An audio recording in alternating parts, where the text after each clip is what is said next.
人比较多的时候，如果抽号码牌可能会等比较久这样子，应该会比较方便一点，对吧？就可以疏散一些人流这样子。我们地震局这种一个先进的做法，我们非常的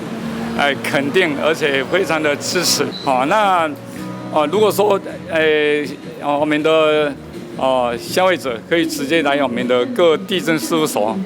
来取得说他的要的资料，那对我们的交易纠纷会大大的降低。掌握市政3分钟，台南进步向前冲。欢迎收看市政3分钟。台南市政府地震局多年来持续推动智慧化服务，像是线上申办进度查询、地价查询、实价登录申报结果查询等等，便利的线上服务都获得市民好评。近日，台南市11个地震事务所全面启用誊本贩卖机，大大节省人工作业申请的时间，而且扩大服务内容，还可以补发税单。希望市民都能感受到全新优质的洽公体验。接下来，我们就来听听地震局长怎么说吧。台南市政府地震局这一次推行智慧地震誊本贩卖机加盟税务的服务，最主要呢，就是因为民众在买卖房地产、买卖土地之前，都需要先申请土地誊本。那么从108年我们土地誊本的核发量56万张，109年呢又成长到88万张，所以在短短的1年之内誊本的核发量就成长了32万张。那这个民众的需求很大，那么民众如果亲自到我们地震事务所的柜台来申请的话，大概要等7到8分钟的时间。那么这一次如果透过我们这个誊本贩卖机，大概只需要3分钟的时间，就可以很轻松的操作，那领到誊本。这个对民众来讲可以说是节省时间，而且又相当的方便。那么再加上这一次呢，我们跟财政税务局税务加盟的服务，让民众呢可以在我们这一台誊本贩卖机上面，也可以补印这个房屋税的税单、牌照税的税单、地价税的税单。所以对于民众来讲，2个局的加盟服务会让民众的服务更加的方便哦。接下来请收看中嘉新闻。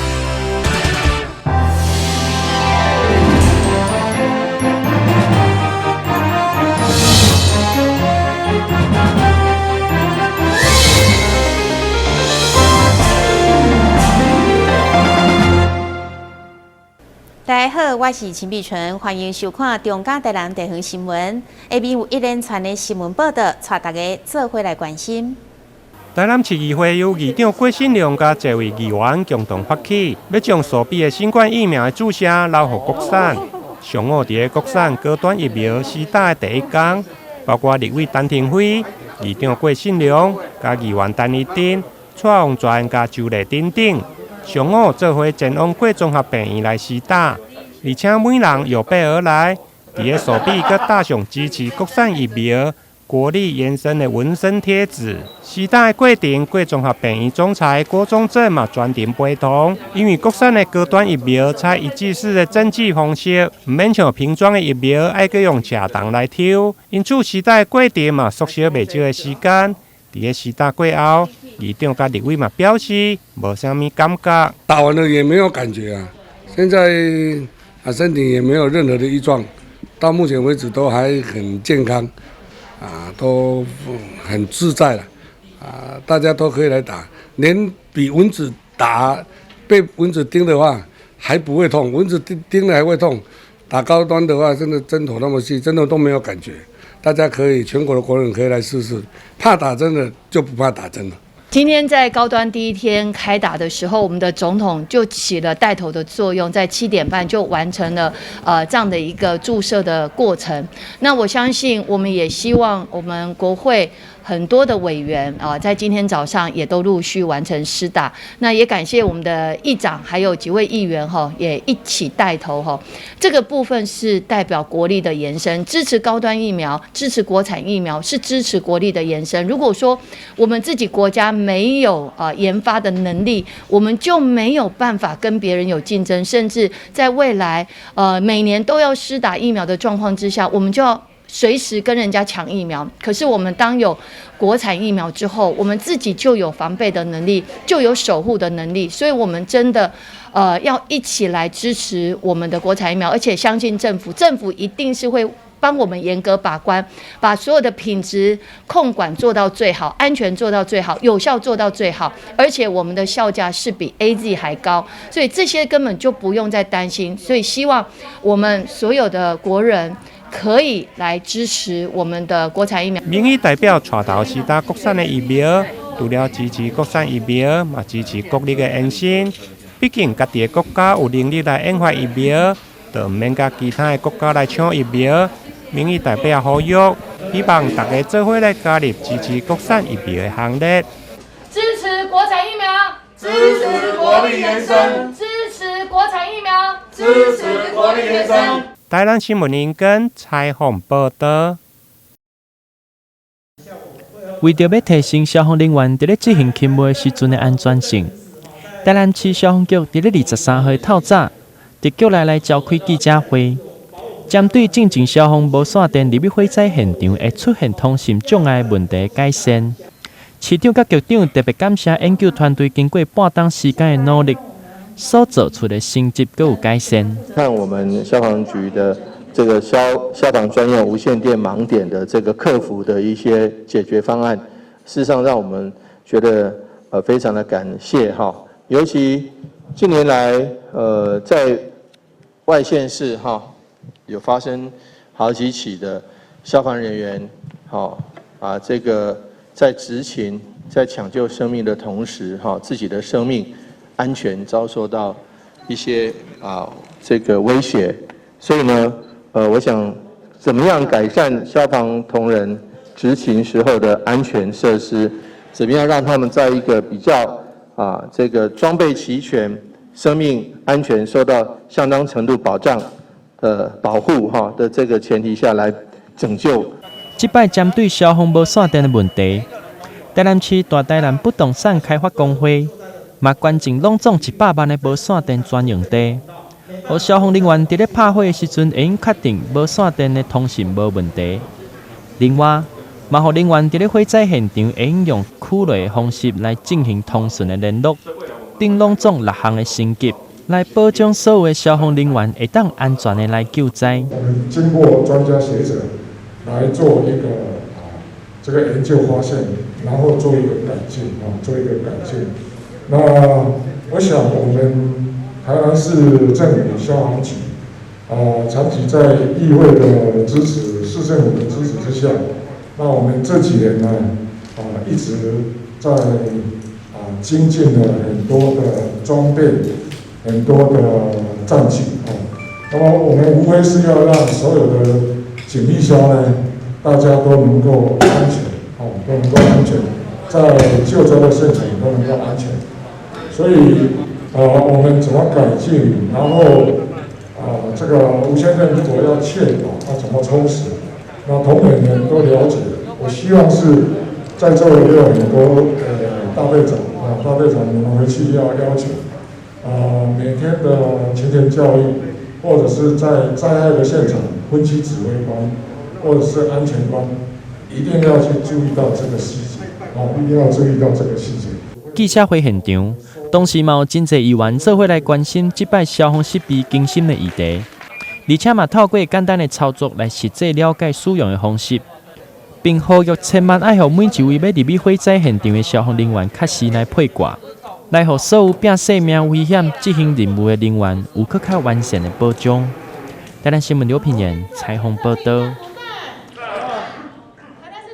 虽然疫情稳定控制，不过防疫却一点拢袂当放松。特别对着环境来讲，伫维持社会秩序的过程，拢持续需要受到防护。所以台南市普林西主会第议员陈义珍、警会北区办公处主任李耀佳的媒合，结合力保保险柜、陶氏建设公司共同捐赠一批酒精、防护衫等上届实用的防疫物品。全力支援第一线辛苦的环境，最后由分局长李明昌代表接受场面回应。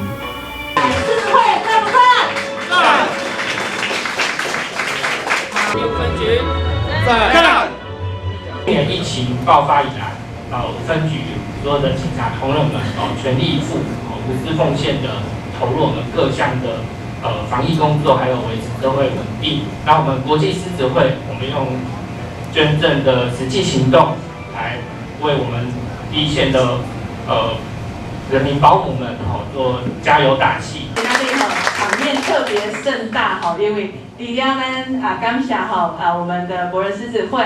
感谢我们现任林会长还有我们的胡会长给怡珍这个机会然后把这么好的物资、这么棒、这么需要的防疫物资来送到我们分局所有同仁的手上以外，刚好今天这个时间说也要一起欢送我们的分局长选伫西组会甲经友会捐赠物资的同时，因为第5副局长将转任第5总队主任秘书，所以会长分叫同仁甲经友会先摆，一方面恭喜高升，嘛唔甘遮尔好的长官离开。副局长面对大家祝福，才是满腹的感谢。感谢，我感谢咱博尔狮子会，咱苏董事长、胡董事长，咱各位师兄。感谢领导今仔日来捐赠阮这个防疫物资。虽然即摆疫情比较缓和啦，但是嘛袂使讲掉以轻心啦。所以这批防疫物资，不仅讲会当确保阮同仁执勤的安全，对着各位同仁这个身体健康，有更加的保障。副局长来来去去，毋过如何互基层环境无效果之忧，伫第一线守护市民安全，民间企业甲职工出钱出力，拢是无变的后盾。但新闻军及采访报道。因为新冠疫情的关系，真侪宫庙的中元普渡今年拢缩小规模，或者是停办，连带影响到真侪社团的物资募集。台南市议会今年的中元普渡。伫这位议员的建议，议会嘛采买真侪爱心物资，尤其是牛奶粉或者是营养品，将伫个祭拜仪式过后，捐赠予创世基金会，帮助植物人。创世基金会的植物人呢，需要一些的奶粉，那我们今年特别受到呢关怀的之意，我们就用爱心奶粉中原普渡不忘爱心。那希望普渡完后，这些奶粉呢送给创世基金会提供给他们的植物人呢的使用的东西呢，至少发挥一下爱心。那也呼吁所有的市民的话，尽量用一些爱心奶粉拜拜不忘做爱心，捐给创世基金会，给植物人做他们的食物。伫个议长郭信良的带领，包括这位议员以及议会各组织的主管共同祭拜。虽然有控制人数、缩小规模，但心意也是无变。看到桌顶满满的奖品以及牛奶粉、营养品等，议会希望借此会用的抛砖引玉，互家家户户的普渡奖品会用的发挥实际效益，或者是以工代金，帮助更侪弱势的民众。台南新闻引跟采访报道。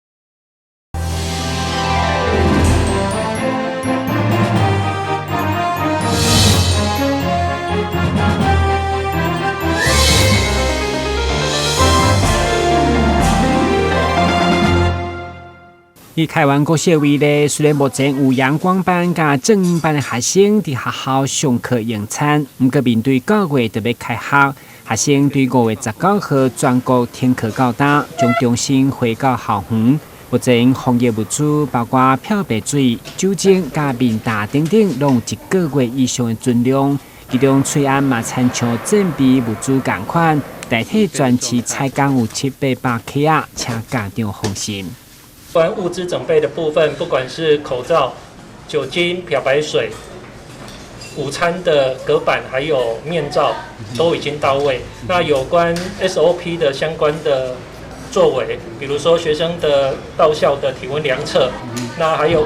学生午餐用餐的 SOP， 老师也都完成了相关的演练。那尤其在开学前，所有的教职员工也会返校，把教室内外做完整的清消。那户外的部分，环保局也会来做相关的消毒工作。虽然防疫警戒降到2级，不过校园防疫一点仔拢袂当放松。学校除了积极准备防疫物资，教育嘛补助采买用餐的价帮。互教室内无多维持社交距离甲梅花座的学校，透过假帮来达到防疫效果。就像安尼，开学以后，每一位学生拢会有个人专用 PB 级的材质、无毒无塑化剂的假帮，除了经济实用，更确保食品安全。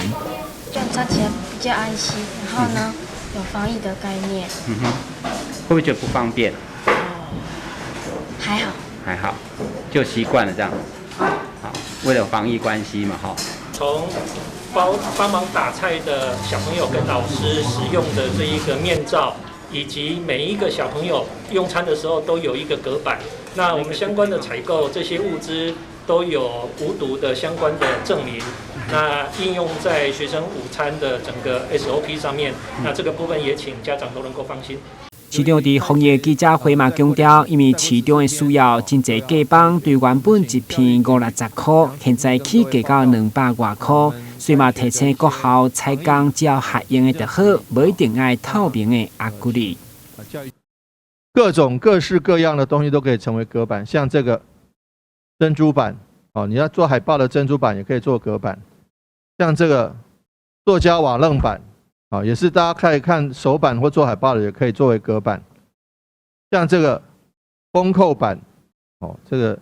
也都可以作为隔板。不一定要这种所谓的透明亚克力，这个只是让厂商比较好赚钱而已啊。那甚至于这个厚纸板都可以。教育嘛提醒家长、学生甲学校进前，需要做好自主健康管理等防疫规定，共同度过疫情难关。今日新闻管制采访报道。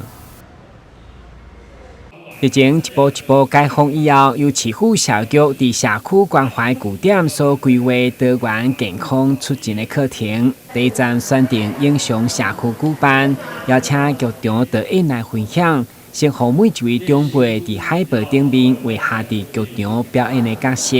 连接舞台相关的位置以后，嘛是伫设计各种肢体甲口语表达的训练，希望进一步带领长辈来搬戏，除了互教歹势长辈增加自信，嘛借着长辈生活经验来凸显社区的问题。好可怕哦！好可怕！狼来了！狼来了！狼来了！狼来了！你手可以伸出去。然后手指头打开，来，不要出来！对，语台，一句台词，一句话。来这里上课好开心哦！系列的戏剧的游戏啊、活动还有练习啊，主要是可以帮助这些乐龄的长辈呢，能够活动一下他们的身体，然后去打开他们的想象力，去运用他们的身体。然后第二个是可以帮助建立他们的一些信心啊，因为有些长辈他们就是比较害羞。社局对去年开设社区局长以来的欢迎日节，随着疫情降为2级警戒以后，嘛伫防疫相关的管制开始规划课程，让长辈健康老化展现自我价值。就是说，让那个老人生活得更活泼。还有说更有自信心。我们这边本来就有关怀据点啊，